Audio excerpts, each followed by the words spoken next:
Relationships shouldn't be so difficult. Find out why some are over at my other podcast, loveandabuse.com. Life presents the toughest challenges. Every day you are faced with decisions that test your ability to express who you really want to be in this world. We're told to keep saying affirmations and keep thinking positively, but what do you do when that stuff doesn't work? Welcome to the Overwhelmed Brain, where you'll learn to make decisions that are right for you so that you can create the life you want now.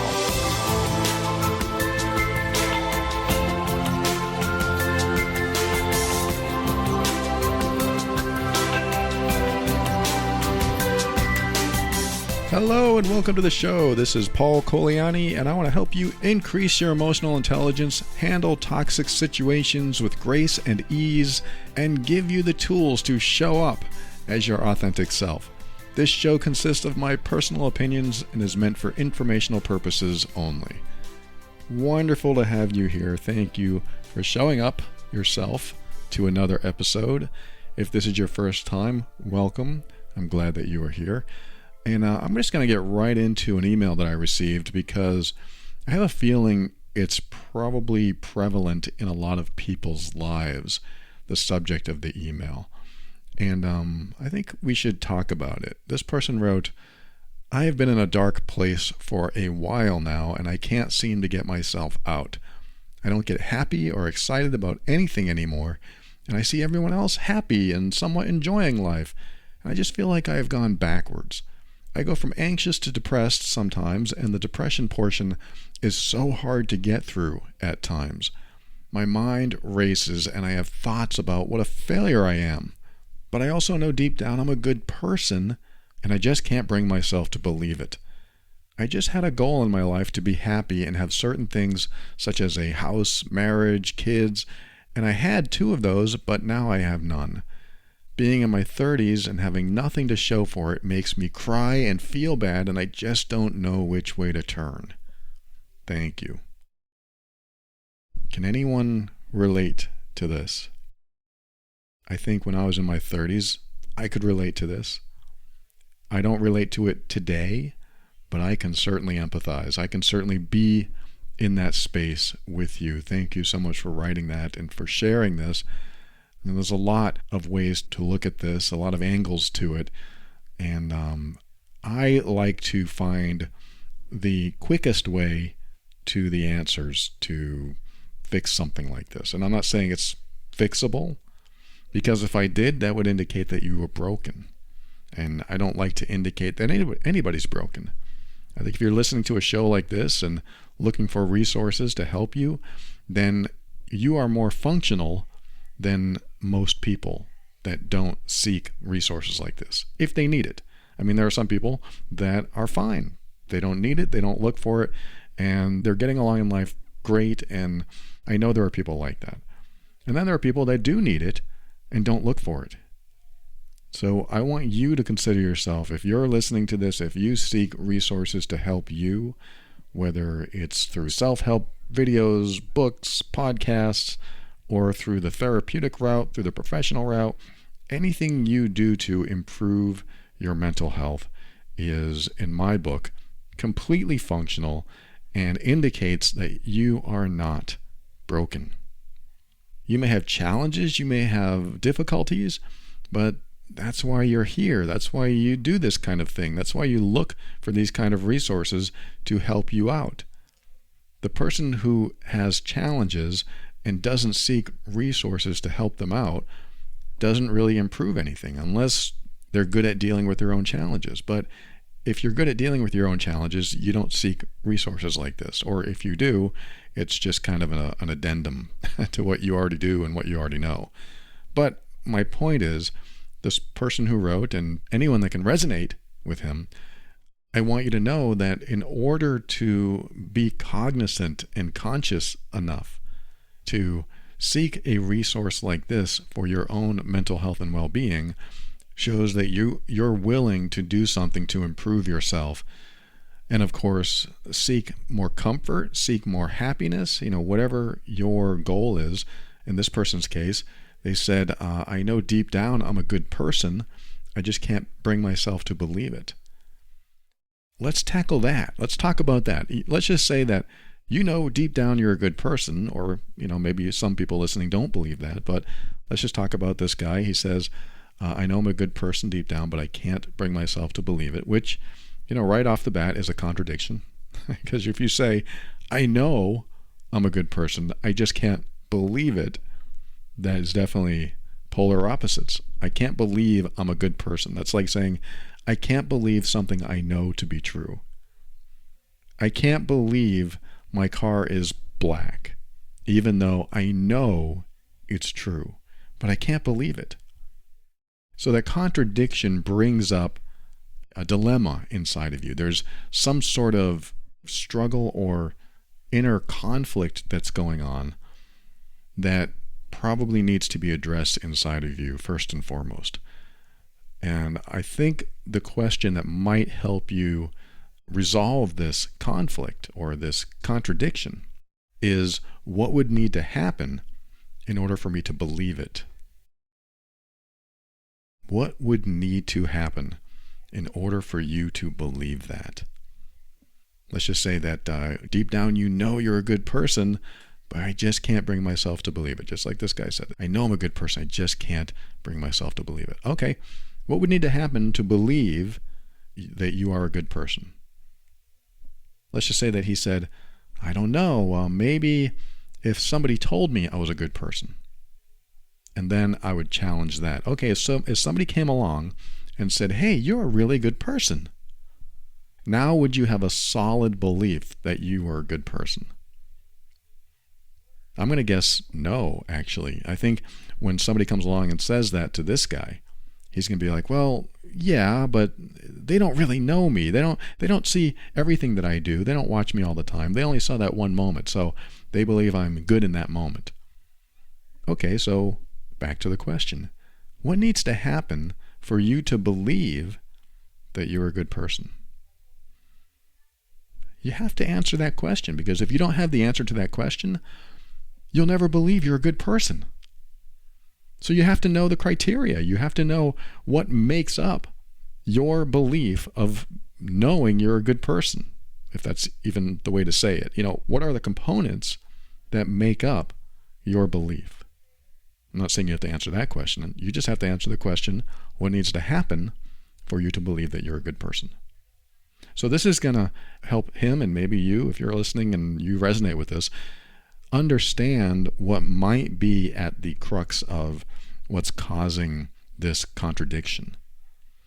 Because if you say something like, I know this is true, but I can't believe it, then there's something holding you back from that belief.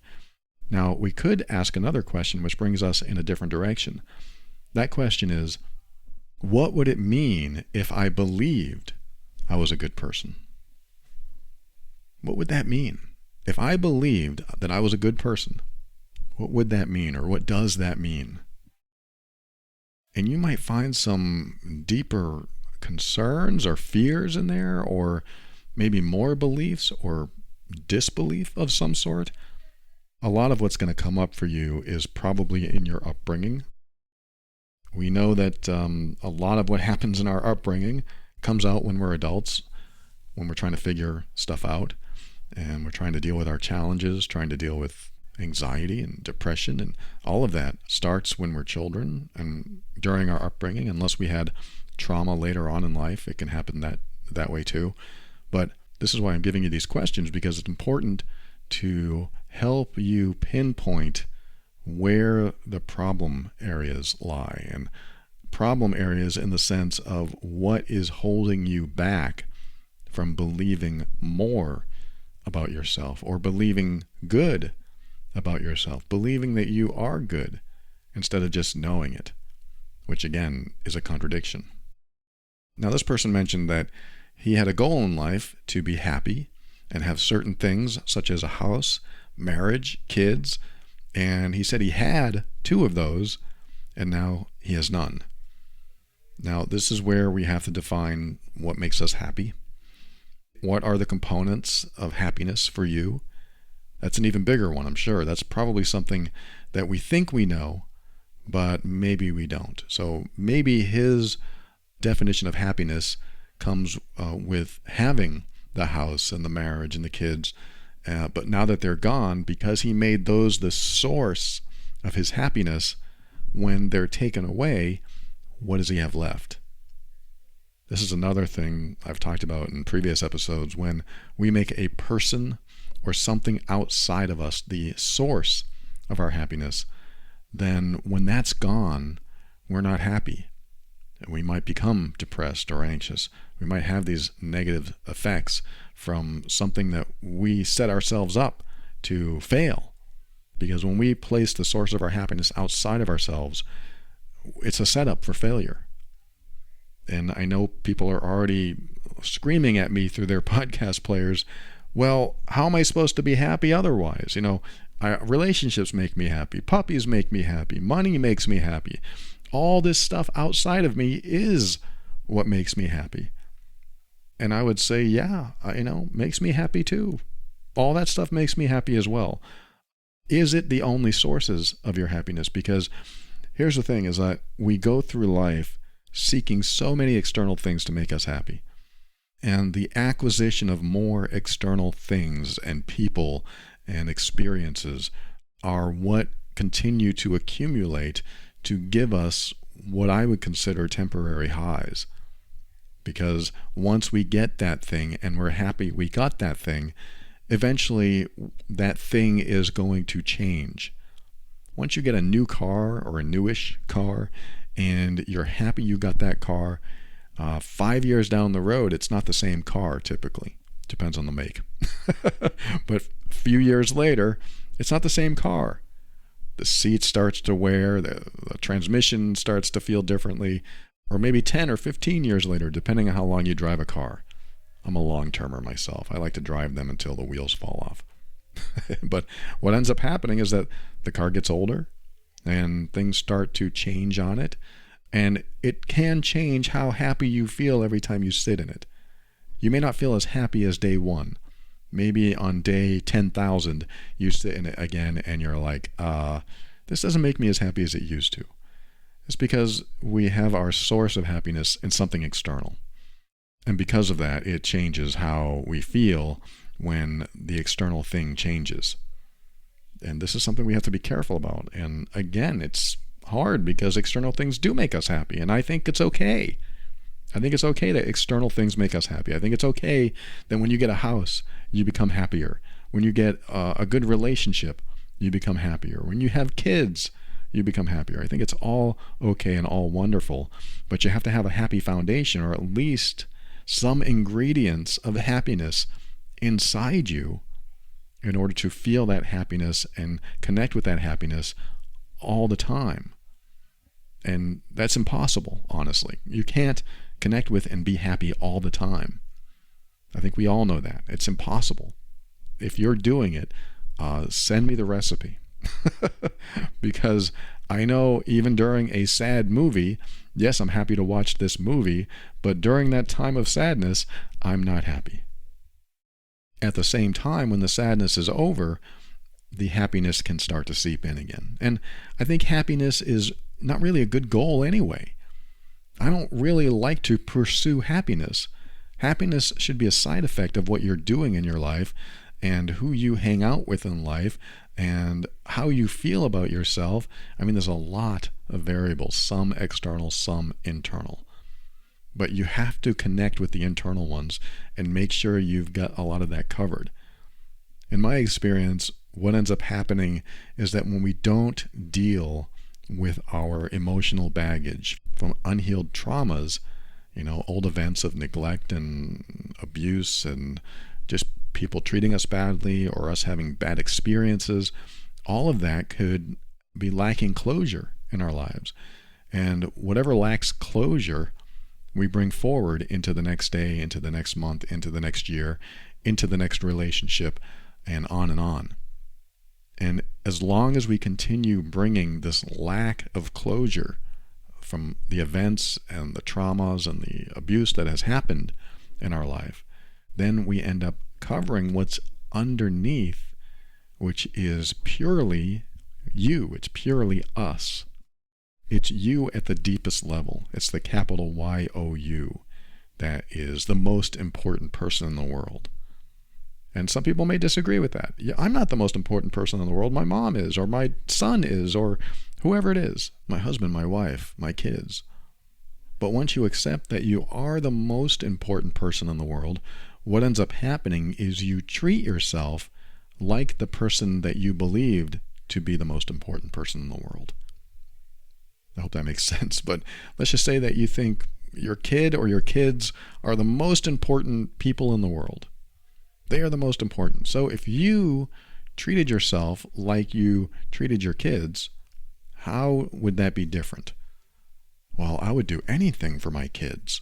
And I'm going to hear somebody say that. I would do anything for my kids. I would take a bullet for my kids. I would stand up to anyone that tried to hurt them. I would stand up to the bully. I would stand up to the bully's dad.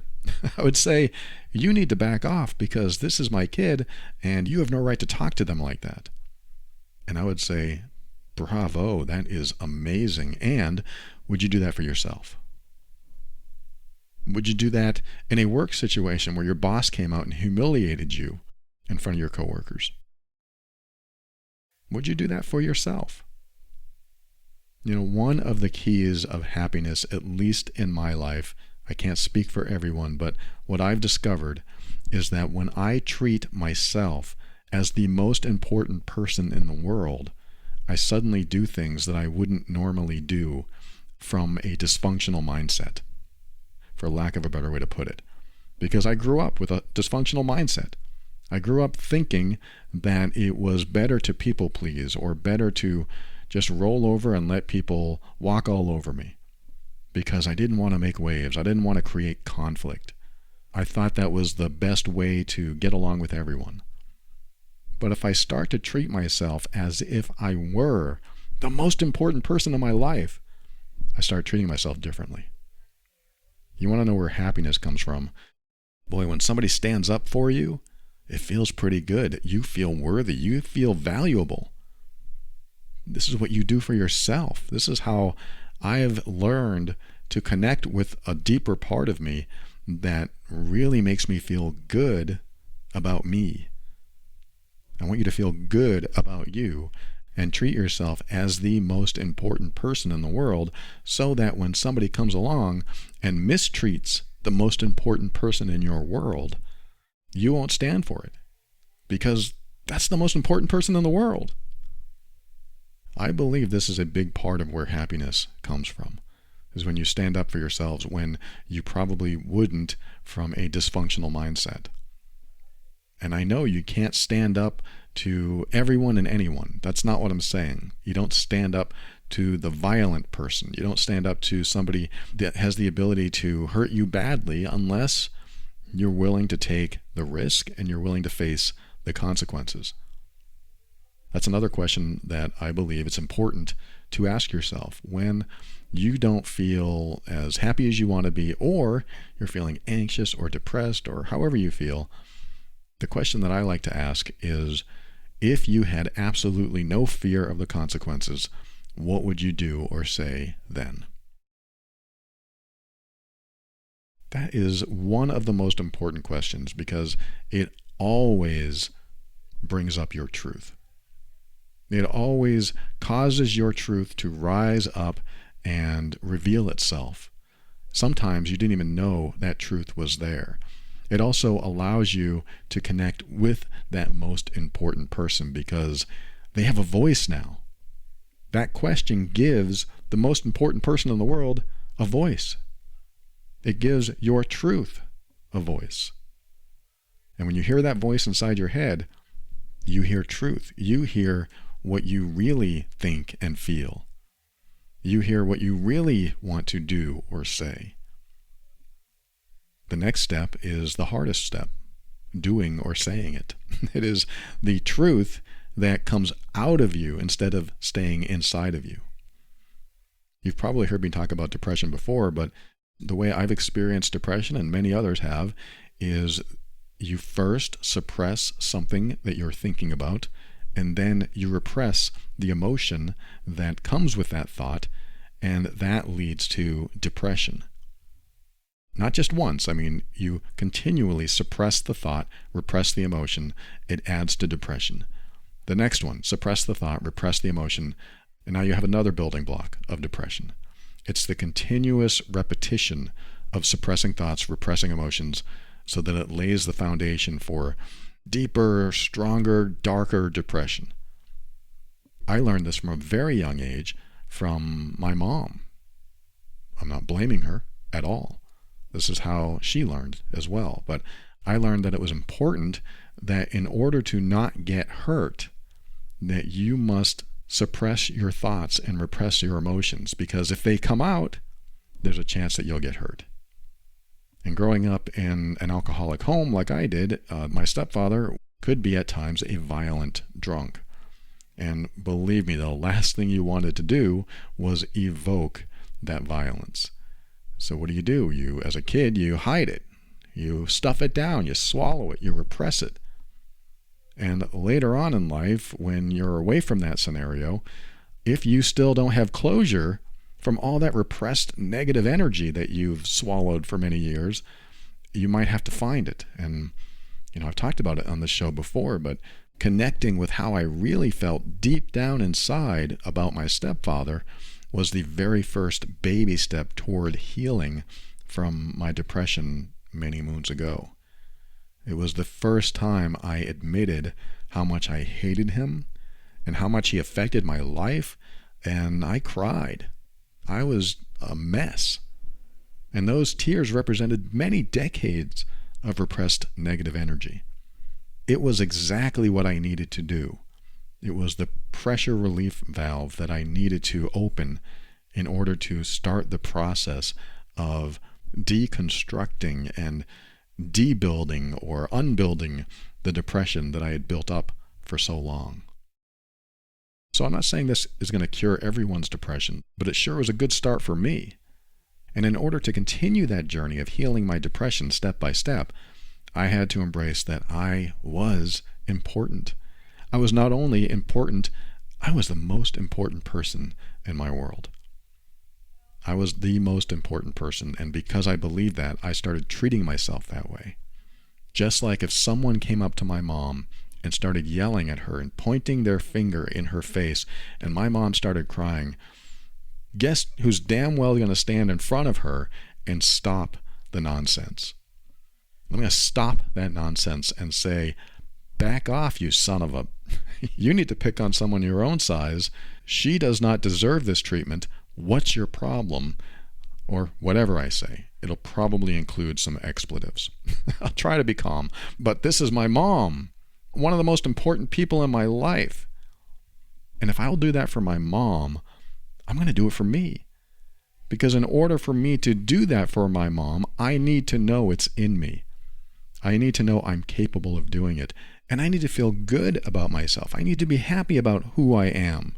Even though I screwed up a lot, even though I became dysfunctional and had all these toxic behaviors, and I just had a lot to heal and find closure with in my life, even though I had all these issues, I still had to treat myself as the most important person in the world and stand up for myself as if nobody else would. That doesn't mean nobody else would. It doesn't mean they would or wouldn't. It just means that if I can do that for myself, I can do that for anyone. And if I would do it for anyone, why wouldn't I do it for myself? This is where I go with happiness. And it's not even scratching the surface of what makes us happy. It's not about the pursuit of happiness for me. It's about treating myself as the most important person in the world and standing up for myself when I feel I'm being wronged, honoring my boundaries, telling people what's acceptable and what's not as far as how they treat me, staying in alignment with what I value most, and giving high quality no's, N-O, telling people no when I mean no, and listening to that inner voice that answers the question, what would I do or say if I had absolutely no fear of the consequences, and then following through, taking the risk and facing the consequences, because I am worth the truth and nothing but the truth. I am worth following through for me. I am worth standing up for me. I am worth making it known that I cannot be steamrolled. And I am worthy. That's where it leads. It leads to I am worthy. And when you feel that in yourself, for yourself, I think you're another step closer to feeling happy. For me, that's what makes me happy. Because what ends up happening is you take out all the obstacles that prevent happiness from appearing in your life. I wrote an ebook a long time ago called Clear the Path to Happiness, because I believe happiness is intrinsic. I believe it's inside of us, but in order to feel it, we have to clear the path. We have to remove the obstacles. And those obstacles are the old, unhealed emotional stuff that we've gone through, that if we don't address them, if we don't talk about them, if we don't bring them up to be processed, they stay inside of us and block the path. And when the path isn't clear, the happiness doesn't show up. Even if you're not looking for happiness, you're just looking for peace or comfort or something that makes you feel better inside, there are sometimes obstacles that block you from feeling that way. Which is why sometimes I'll ask the question, what's stopping you from feeling that way? And you can't say anxiety stops me or depression stops me, because then I'm going to ask you, what's causing you to feel depressed? And you might say, well, I don't know. And then I might ask another question that I sometimes go back to, which is, if you could eliminate anything in your life that would help you feel either less depressed or even one step toward happiness, what would you eliminate? This is kind of the magic pill question. If you had a magic pill that could do anything for you, what would it do? Or something like that. I like to ask myself questions because we often ruminate on certain things and just tell ourselves, oh, I'm depressed, oh, I'm anxious, oh, I'm sad.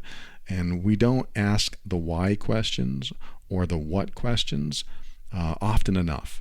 I mean, maybe you do. Maybe you're that type of person that asks questions like I am, or maybe you need to hear this again and again so that you become that type of person to ask yourself questions, which is what I like to do. Why am I depressed? Why am I afraid? What is there to be afraid of? And sometimes the answers are obvious, but I don't like obvious answers. If the answer is obvious, I don't like it. Why are you afraid of spiders? Well, because they're creepy. Yeah, but what's so bad about creepiness? That's another kind of question. What's so bad about, or how is that a problem? What's so bad about them being creepy? Well, I don't like that they're creepy. Yeah, but why? And you drill into each and every issue in your life that's holding you back from moving forward. Not that spiders might do that, because that may not be a big deal, unless you crawl under houses and you're afraid of spiders, and that's hindering you from doing your job. But for the most part, you think about what's stopping you. Why am I afraid of that? What is causing me to feel that way? And you drill into all of these obstacles in your life so that you can get deeper, break them apart so that they don't have such a stronghold on you. We got more to talk about this. When I come back, I'm going to address another angle with this person's message, and hopefully we can come through with a new perspective that gets you even further toward what you want to feel and how you want to feel in life. And we'll go over that when we come back. Be right back after this.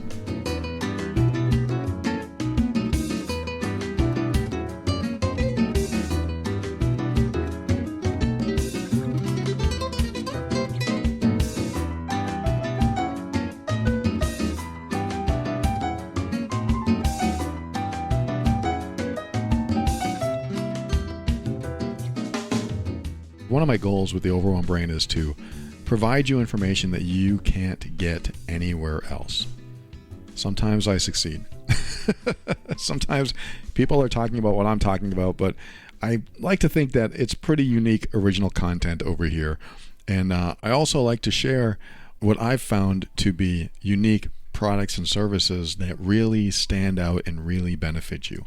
I want you to feel the benefit and also taste the benefit, and I'm talking about Uprising Food. I am now a superfood fan, and this is what Uprising Food is all about. What they do is they create low-carb, high-protein, high-fiber foods that are healthy, taste good, and are fresh, and especially tackle the real devil of the snowball effect of silent inflammation from our typical diet. There's a lot of things that create inflammation in our body, and Uprising knows that our existing food system is broken. Sometimes I'm in the middle aisles of the grocery store and I'm pulling down those boxes and I am eating a lot of processed food. And because of that, I am also causing inflammation and eating not the best ingredients, not the healthiest ingredients. But Uprising makes it easier to eat healthy and still enjoy your food. And they say it all comes down to taste. They say the healthy foods that you often see are littered with broken promises. But Uprising has nailed the taste factor. And I'm here to say that their rye chips and their sea salt chips are amazing and healthy, and what a great way to reprogram your palate so that you start eating something not only healthy but tastes good and fresh. In fact, I looked at their ingredients on the little cube of bread that they give you in the starter kit, and I couldn't find sugar. They do their best to make sure that all of their ingredients do not cause inflammation in the body.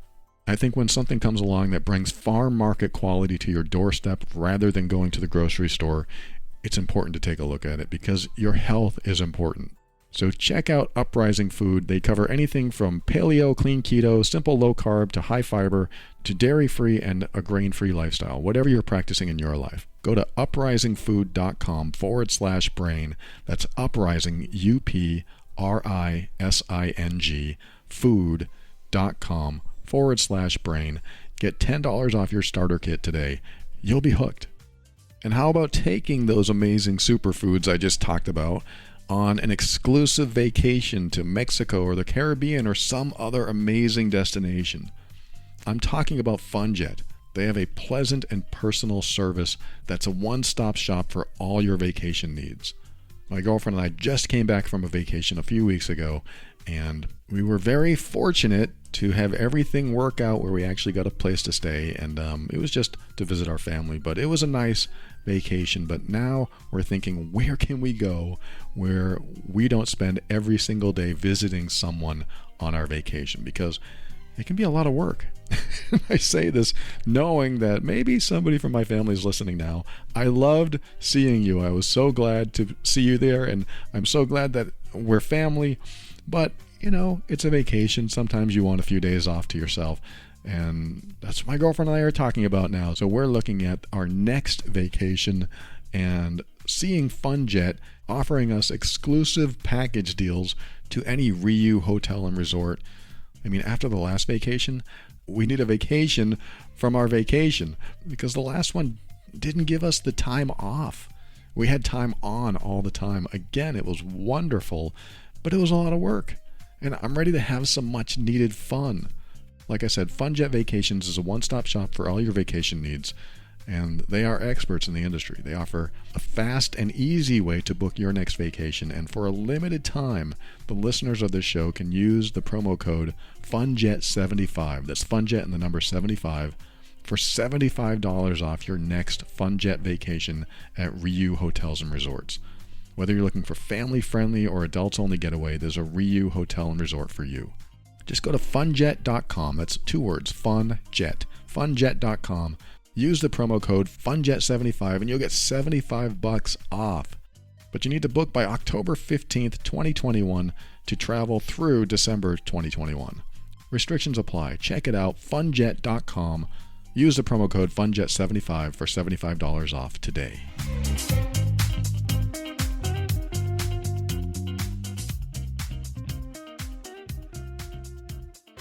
Welcome back. I want to give you a couple more questions to ask yourself and look at this letter that I received from a slightly different angle, or at least address it from a different perspective. Like one of the things that he said was, I have just been in a dark place for a while and I can't seem to get myself out. So I like to listen to the actual words that people use. One of the words in this sentence is, I have been in a dark place. And when I hear a word like that, that stands out, dark place definitely stands out, I think, what's the opposite of that? To me, the opposite of dark is light.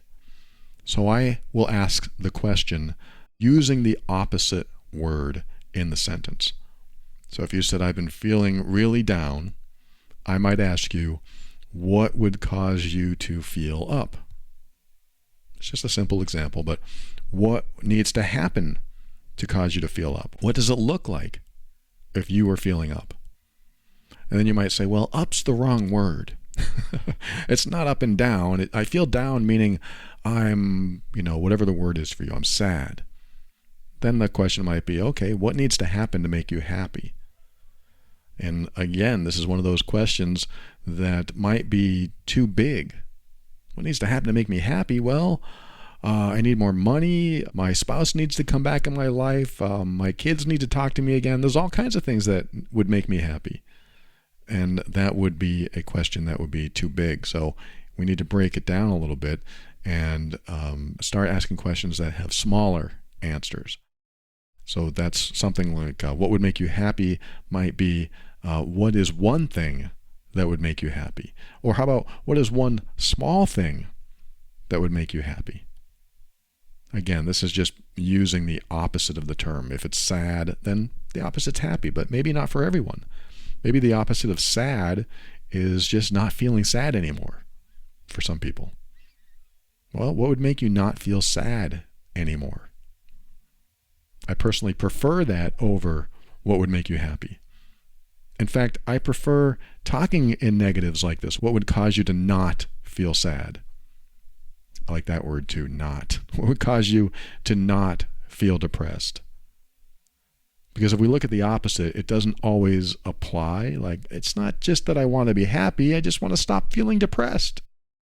What would cause your depression to stop? So I kind of jump back and forth here, but I want to go back to this sentence.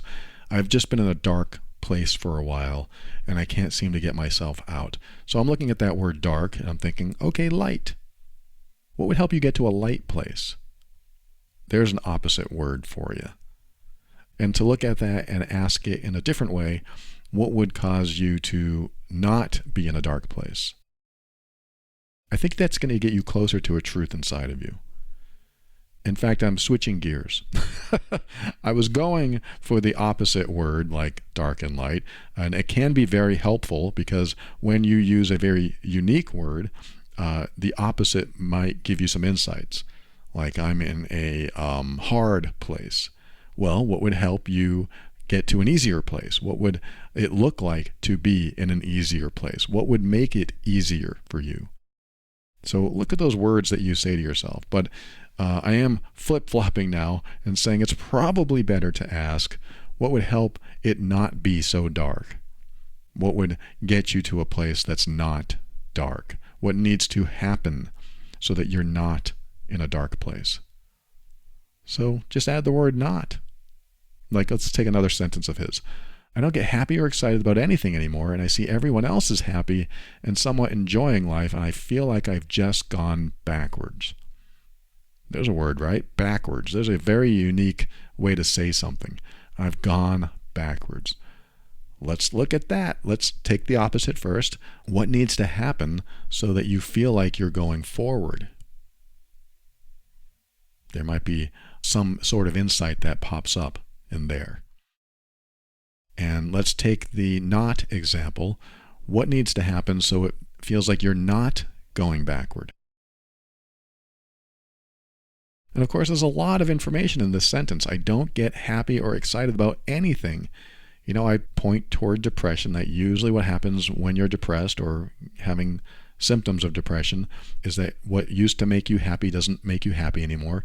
What used to make you cry doesn't make you cry anymore. What used to give you passion doesn't give you passion anymore. It's all the used tos. This used to happen to me, but it doesn't anymore.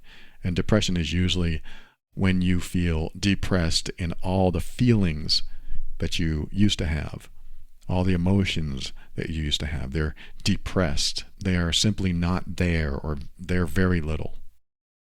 I think about this book I read by Richard Bandler. He's the co-founder of NLP. He's a really strange guy, but a very smart guy. And he said, I met this catatonic guy in this psych ward, or whatever he called it. And he said all the doctors there couldn't get through to him. He was totally catatonic, which to me sounds like probably the deepest level of depression. Like you're so depressed that you are just shut off from the world and from your emotions and from anyone else, and nobody can get through to you. You're just shut down. And he said, so I took a hammer and I smashed his foot. Now, this guy speaks in a lot of metaphors. I'm sure that was a metaphor, but there's some validity to this, and I'm not saying it's good advice, but I am saying that when we get stuck in a pattern, that a physical interruption to that pattern can make a big difference. Being smashed in the toe, I probably guarantee you would take you out of catatonia because you would have a reaction. Your nervous system would fire up. Your pain receptors would blast off and you would scream.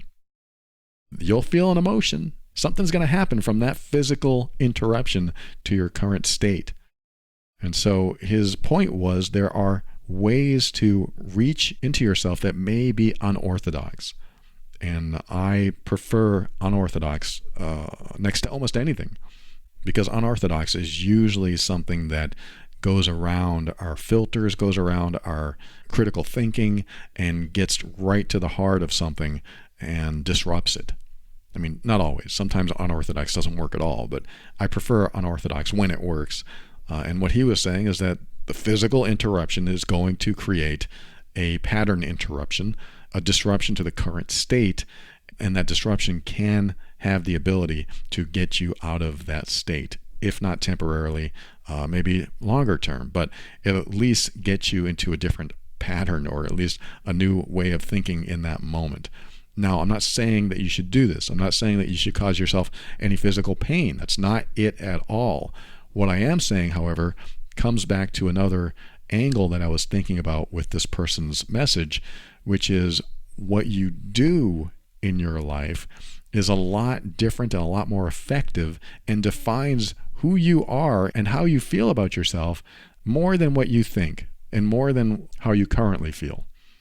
In other words, it's about your physical acts. It's your physical behavior. It's what you do.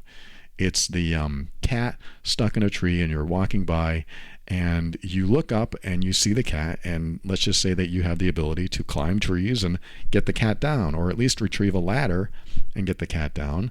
And there's a sweet older person looking up, seeing this cat, and you decide, I'm going to rescue that cat. And you do it. You put the ladder up or you climb up and you take the cat, and hopefully the cat doesn't scratch you, and you bring it back down and you hand it to the person that lost their cat.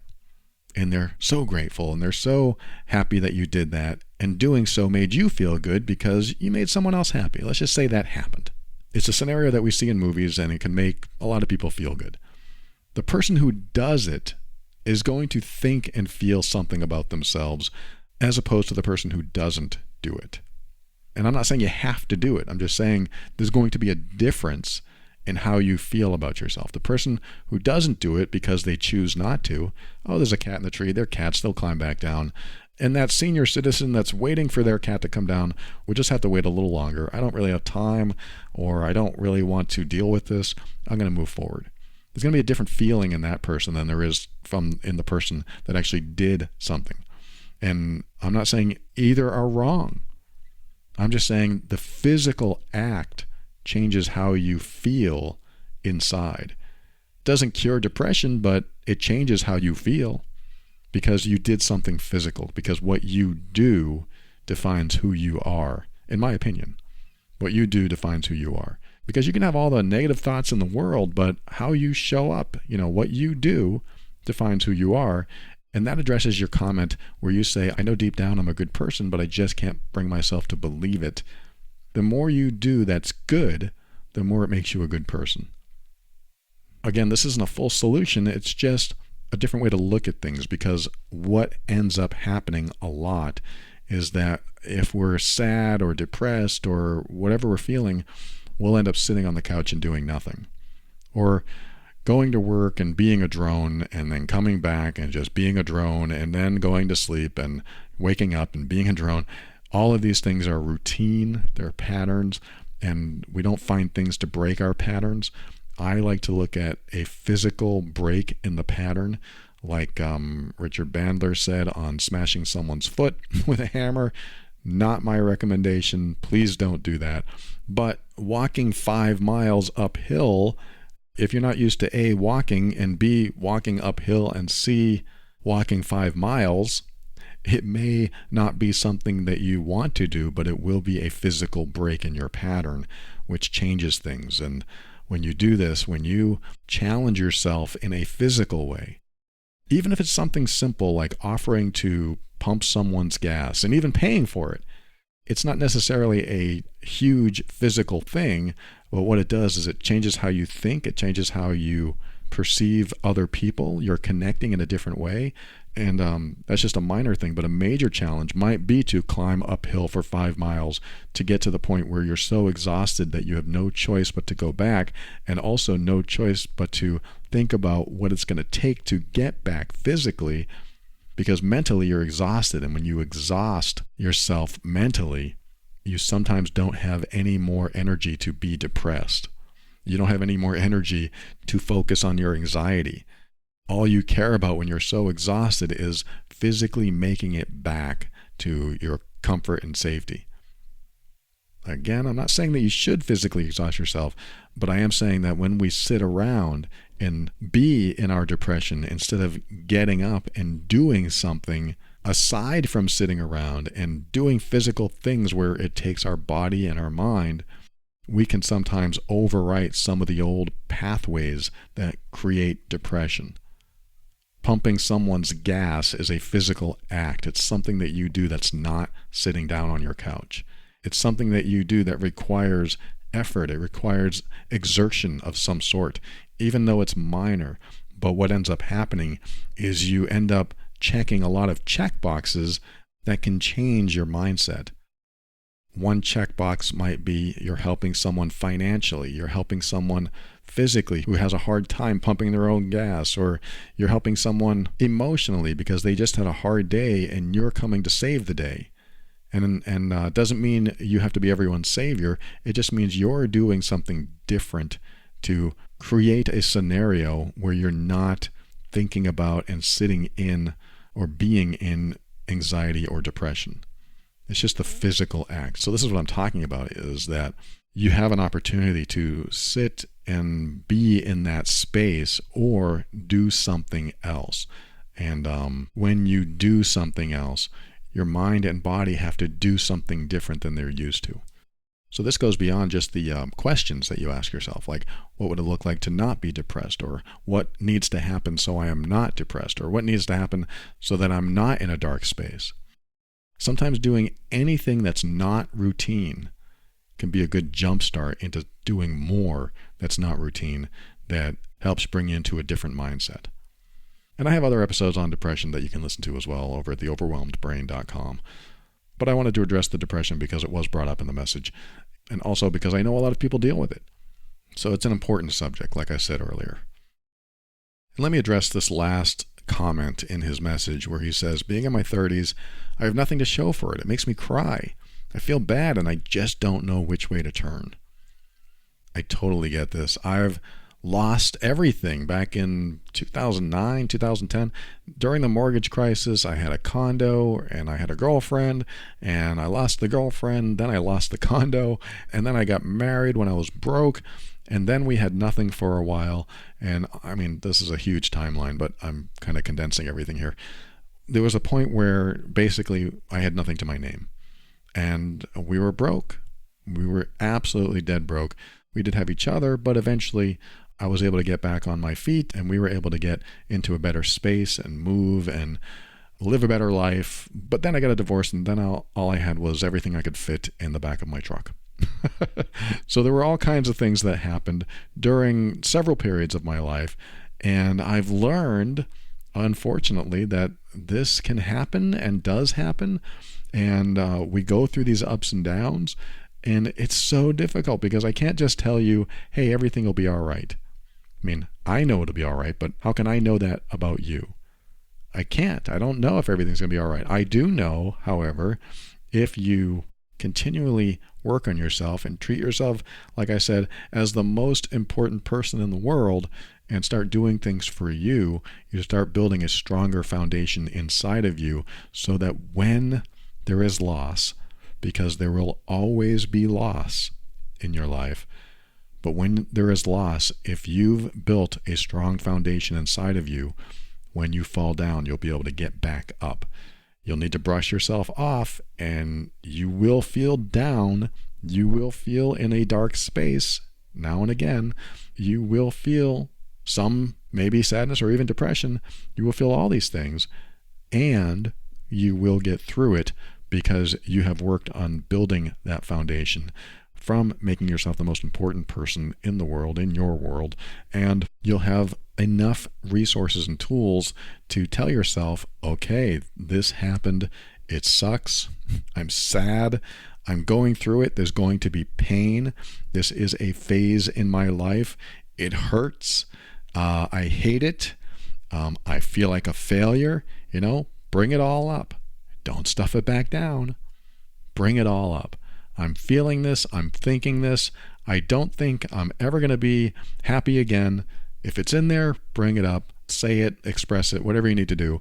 Yell it, cry it, whatever's in there, bring it up and bring it out so that you can get it out of your system, and you'll just deal with this phase and grieve through this phase, and you will heal through this phase, because you will be more resourceful and have more tools in your mental health and wellness tool bag so that you can get into a better space inside yourself so that you are not relying on so many external things for your happiness. Yes, external things bring us happiness. People, places, things, experiences, all do that. And that's a good thing. But we do have to start inside. And we all know this. We all know that happiness has to start with us so that we can bring our happy self into another happy person's life, and hopefully we create more happiness together. Or maybe if you don't know that, I'm telling you now, but that's important.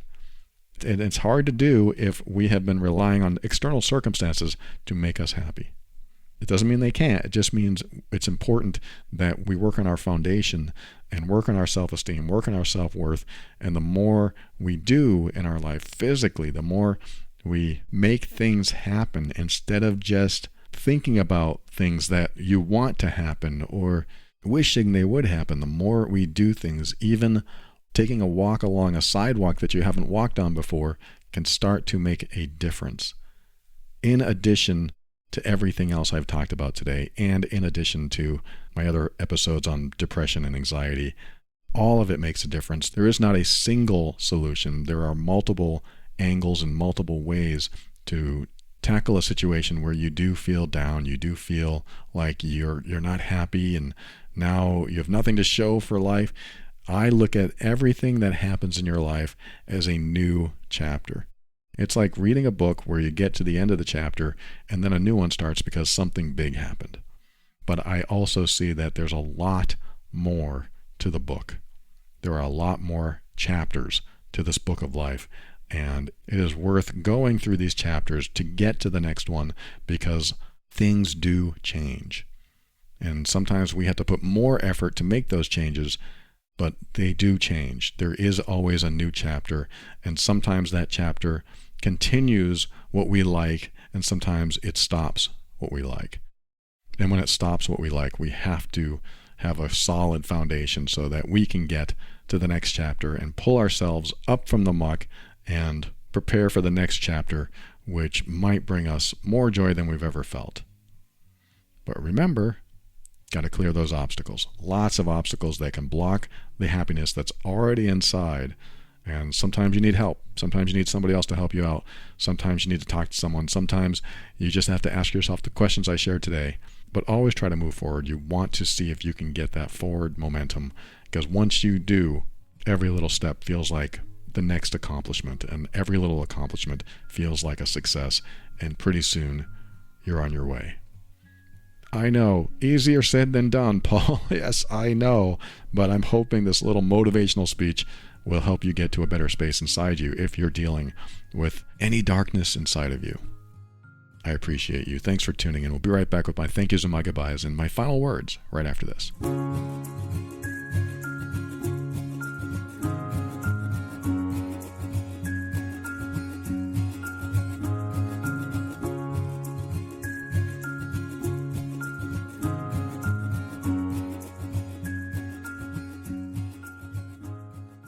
Thank you for listening to another episode of The Overwhelmed Brain. I want to thank our sponsors today, Uprising. Go to uprisingfood.com/brain and get $10 off your first purchase of the starter bundle. You're going to love it. And also plan your vacation now. Go to funjet.com. Use the promo code FUNJET75 and get $75 off your next FunJet vacation to Ryu Hotels and Resorts. They are going to help get you there, and they're going to give you a great deal. And I want to thank this week's patrons and financial donors: Kim, Brian, Ron, Elaine, Deborah, Stephen, Ward, Donald, Julie, Daisy. Good to see all of you. Thank you so much for your support. These are the financial backers of the show, and they keep us going round and round the merry-go-round. We are very grateful for them. Thank you for your support. I read different names every week, and I'm so glad for everyone that gives to the show. If you find value in the show and you'd like to give back, head over to moretob.com. That's moretob.com. And you can choose to give a single donation or monthly. And you can become a patron in the membership site, which gives you a bunch of episodes you've never heard and workbooks and worksheets, things like that over there at moretob.com. Or just give a donation if you'd like. Thank you, patrons and donors. I appreciate all of you. And I mentioned at the very beginning of the show, Love and Abuse is another podcast I do over at loveandabuse.com. It's for the emotionally abusive relationship, or any relationship that you feel is just too difficult. Why is this relationship so difficult? If you have that question, or if you think you're responsible or you feel guilty for all the problems in the relationship, or you're not doing enough and you're trying, head over to loveandabuse.com and see if there are signs of emotional abuse or control or manipulation that you may not know are there. And finally, thanks to Kevin MacLeod of Incompetech.com for some of the music transitions in The Overwhelmed Brain. And for my final words, I just want to reiterate something I've said in the past, and it's about communication and how in our relationships, no matter what your relationship is, whether it's romantic, platonic, or coworker, or whatever it is, family, when you don't communicate what you're really thinking or feeling, what ends up happening is that the other person has to interpret it. Not only do they have to interpret it, they continue the relationship the way it is based on their interpretation. And their interpretation may not be right.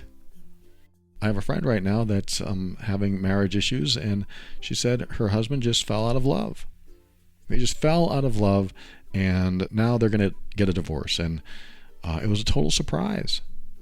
Why is this a surprise? This kind of thing should not be a surprise in a marriage. It should be something that builds up.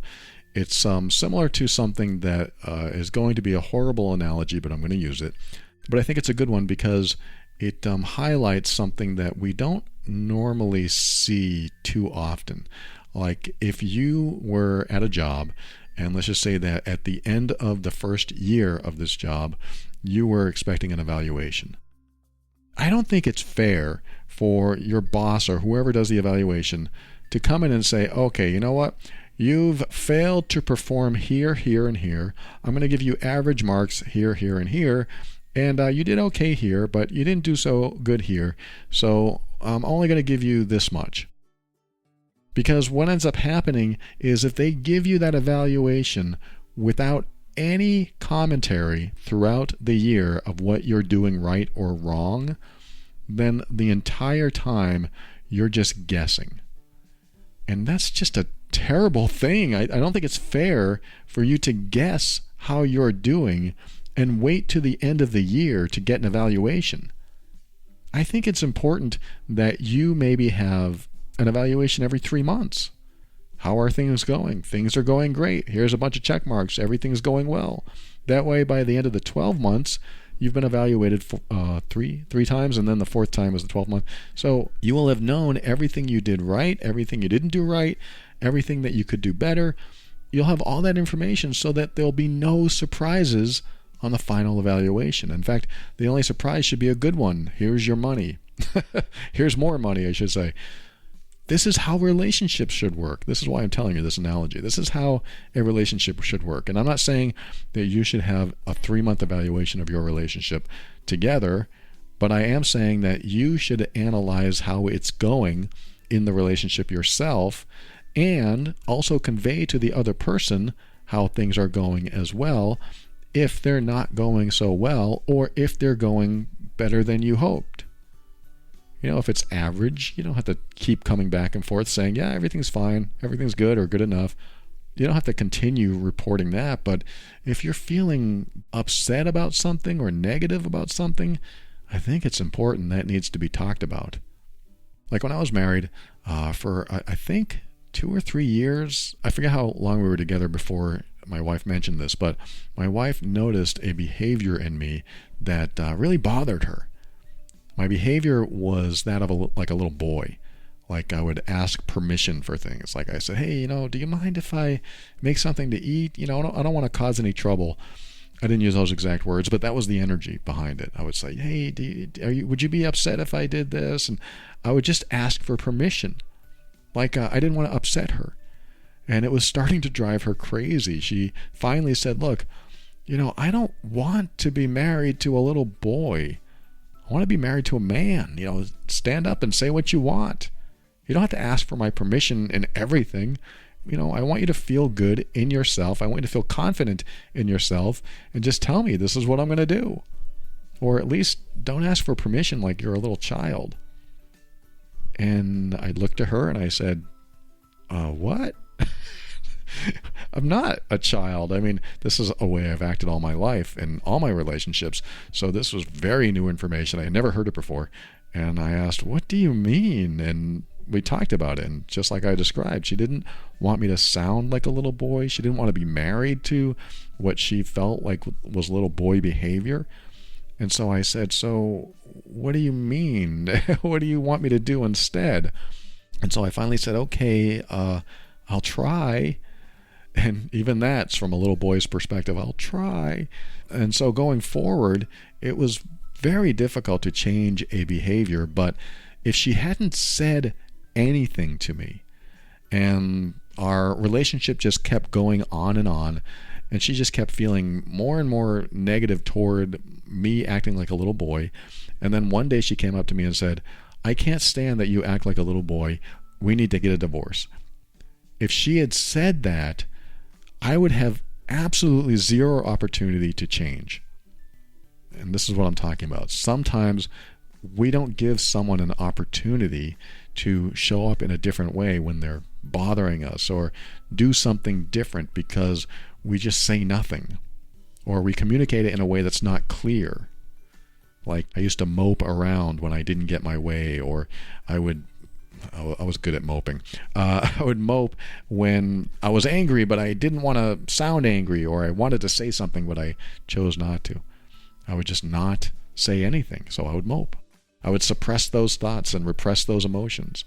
And that caused the person I was with to interpret what was going on and try to figure out how they should act. And we would just never communicate clearly enough. I would never tell her what was really on my mind. And at the time, I don't think she asked what was on my mind. Or if she did, she couldn't pull it out of me. I mean, it was clearly something I was going through and something I wasn't telling her. And if she knew how to pull it out of me, she probably would have. But we don't know until the other person reveals it or is willing to reveal it. And I wasn't. So I never communicated it clearly. And every time I did that, it deteriorated the relationship a little bit. Over and over again, I chipped away at what we had by not communicating clearly. And it was mainly because I was afraid of being honest. I was afraid of honoring myself and telling them how I really felt. I didn't want to tell them how I really felt because they might get mad, or maybe they'll leave me. And I was so deathly afraid of being alone or feeling rejected that I didn't want to be left, so I wasn't honest with them. And that creates an emotional roller coaster that has no end. This is why it's important to communicate clearly. And this relates back to my friend who's getting a divorce, and her husband didn't communicate clearly that he was no longer in love with her. But why does she have to find that out now instead of knowing about it for months or years earlier? Because the first sign of someone's feelings changing should be conveyed. Because if they're not conveyed, then suddenly you pull a surprise on someone, and it's just not fair. Just like it's not fair to get a single evaluation after a year of hard work and you find out that you weren't that great and you don't get a raise or you get a very small one. I don't think that's fair.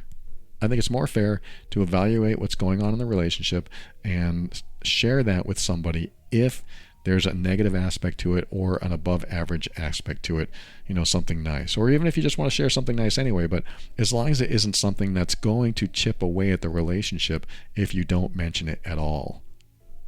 So I'm just saying this because communication is so important, even if it's risky.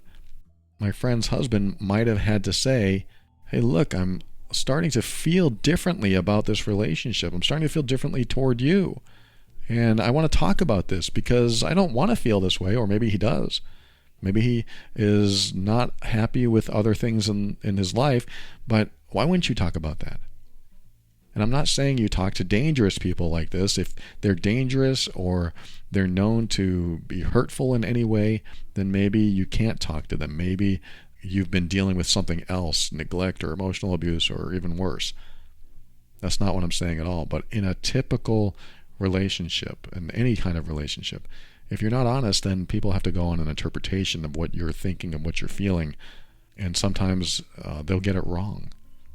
And this circles back to considering yourself as the most important person in the world, because you want to know the truth. I'm important. I deserve the truth. So if you sense something wrong in the relationship or different in the relationship, it's important for you to try to pull it out of the other person as well.